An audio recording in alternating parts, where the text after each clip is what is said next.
Hello and welcome to today's episode of the most controversial motorsport fan quotes. You guys have been talking about Fernando Alonso in the Daytona 24 Hours, the latest Formula E race, Junior Series, Carmen Jordan, and just about everything under the sun. We even had a Senna related post this week. I read through every article and picked out some of the most controversial quotes, but do take time to check out everything on the app because it's been a really interesting week. So first up we got Jake Nickel. Why W Series deserves a fair hearing.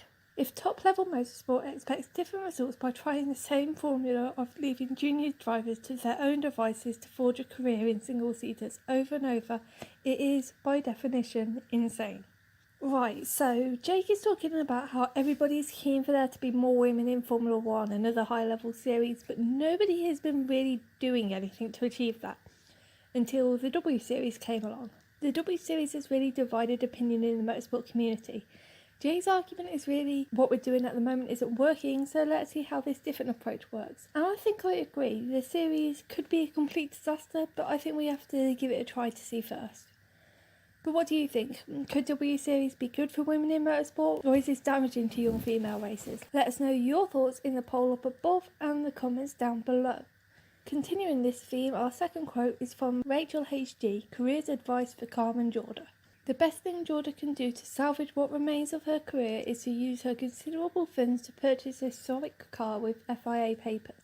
I think it's fair to say Jordan probably isn't one of the best racing drivers of all time, and her apparent inability to take criticism has only increased the amount of criticism she gets. Some say that criticism is fair, others think she might get just a tad more than she deserves. But should Jordan give up her dream of having a single-seater career to go race historics? I mean, it's unlikely she'll have a successful single-seater career. Her results so far aren't too great, but is her place on the single-seater grid doing any harm? Rachel talks about how Jordan is, in her words, a chancer, and explains how chancers have their place, but the top levels of motorsport aren't it. Take a read on the app and let us know your thoughts.